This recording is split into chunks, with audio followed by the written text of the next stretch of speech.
what happened was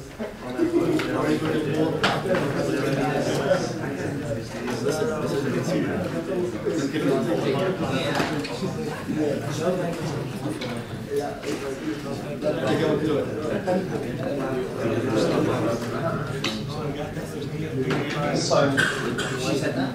no, she said no, thank you, Bob. I'm looking for my PDL people. I can't find them.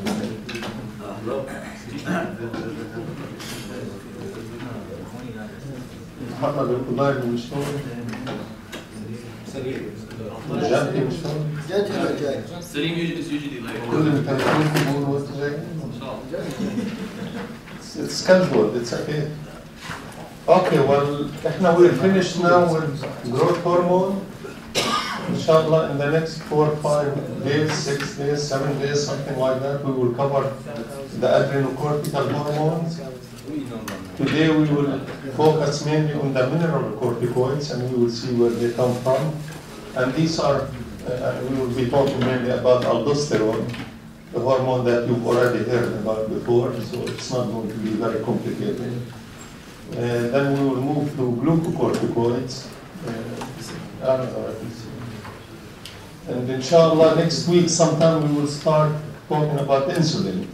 And then that will be the end of it, for endocrine blood. Today, like I said, we're going to leave the anterior pituitary, which is hypothalamus, to all that. We'll move down to the adrenal cortex or to the adrenal gland. And we will be talking about aldosterone. Don't read this. You read it at home when you're having a good time, when you want to read something. But it's like with any other hormones. I mean, the most important thing to know about hormones is where are they synthesized, how are they synthesized, why are they released, what's the stimulus that causes their release, and when they're released, where do they go, how do they get there? Are they bound to plasma or free, in order to get to their site of action?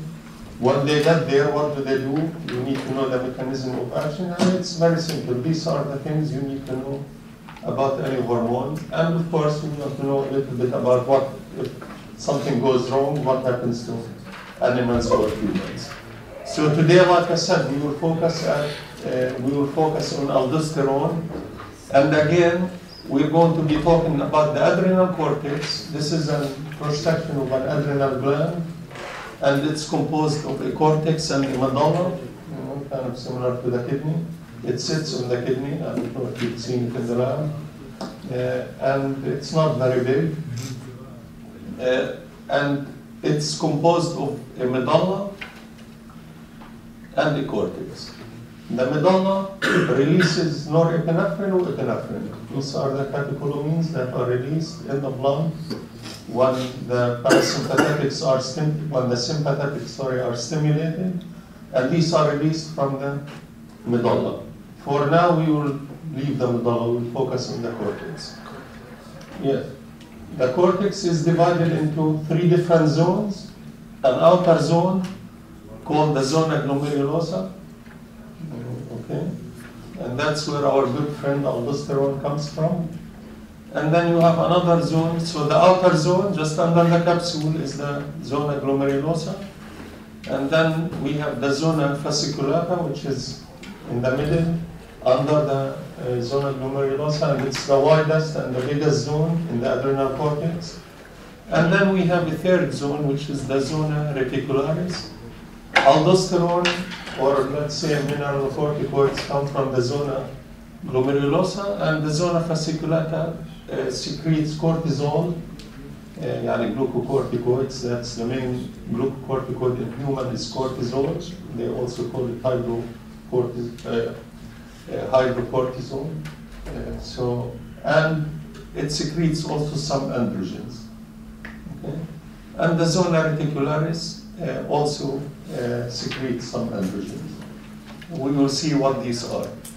Okay, well, so the adrenal cortex, we have mineral corticoids that are released in humans and in animals. That's mainly aldosterone. and it comes, like I said, from the zona glomerulosa. Then the main glucocorticoid in humans is cortisol. Okay? And there is also a small amount of androgens. They resemble testosterone that are also released from the zona, from the cortex, from mainly the reticularis as well as the fascicularis. Well, now the adrenal medulla, like I said, it secretes epinephrine and norepinephrine. These are the catecholamines, and they are secreted when you have sympathetic stimulation. Okay, well, let's learn a little bit more about the zona glomerulosa. Its size is only about 15% of the total adrenal cortex, but that's where our main mineral corticoid comes from, and in our case, it's aldosterone. This is the only zone that has this enzyme called aldosterone synthase. Okay, and because of that, because you really need the enzyme to make or to synthesize aldosterone, therefore aldosterone is only synthesized in the zona glomerulosa. What does aldosterone do? We already know from the renal physiology or other places, aldosterone increases the sodium reabsorption, but its number one function, it's increasing the excretion of potassium. The sodium has a lot of other hormones or factors that help it get regulated, but the main hormone for the regulation of potassium is aldosterone. How do we get aldosterone? What's the stimuli that would cause the zona glomerulosa to synthesize more aldosterone? Yes? How? The stimulus. Yes, the stimulus, there are two main stimuli that increase the release of aldosterone from the zona glomerulosa. These are mainly high concentrations of calcium in the plasma and high concentrations of angiotensin II in the plasma. Well, now, if you have a decrease in plasma concentration of sodium, you can also have a release of aldosterone. Remember, if you have, and that's independent of angiotensin II. You understand? So when you have low sodium, you will also have high angiotensin II, and that will cause an increase in aldosterone. But if you have low sodium, that by itself can have a small effect on the increase in the release of aldosterone. So low sodium is, when we put it here, we're putting it as an independent factor than the increase in angiotensin II. Yes, sir. Does osmolarity play any role in aldosterone release? Does what? Osmolarity. No. Zero. That's ADH business. Okay. But of course, you have to understand that there is a connection between the two. No, you have a high concentration, you have a high osmolality, you will have high ADH, you will have high sodium, you probably will have low angiotensin, you will have low aldosterone. But it's not a direct effect, it's mediated by sodium. And of course, an increase in ACTH release from the anterior pituitary can also have a small increase in the release of aldosterone from the zona glomerulosa. Well, these are the two that are more important. Plasma, number one, plasma, increase in plasma K, potassium, as well as an increase in angiotensin II. These have minor effects on really increasing aldosterone. Okay, so this is the zona glomerularis. Let's move to the second zone, which is the zona fasciculata. It's about 75% of the total adrenal cortex. It is the place where glucocorticoids and some androgens come from. The main glucocorticoid in humans is cortisol, it's with an L, and it's also called hydrocortisone. Okay? But you also have some corticosterone and a small amount of adrenal androgens that kind of resemble estrogen that come from the zona fasciculata. Well, now what controls the release of glucocorticoids? It's mainly ACTH from the anterior pituitary, and we will deal with this later on. اليوم we want to focus only on the zona glomerulosa. Okay, well now the zona reticularis, that's the third zone, and well, the uncle you want to forget about, but it exists. Zona reticularis, that's where some androgens come from, and these are dihydroepiandrosterone, DHEA, you probably will see it abbreviated if you are reading papers on that, and androstenedione. Again, these are two androgens that come from this zone, and the control of secretion in the zona reticularis is probably mediated by ACTH, and a little bit maybe also by follicle-stimulating hormone and luteinizing hormone. All three come from the anterior pituitary. Unfortunately, we don't have, this area, the mechanisms of action of these, how are these androgens released, and the mechanism of action and all that is not very well known, because this area is probably the least studied if you compare to the other two zones. Well, now, even though we're talking about the cortex here, which is, you can think of it as one area, but of course it's divided into three different zones. But the beauty about this system is you really can increase synthesis and the release of any of these hormones specifically in one zone without affecting it in the other.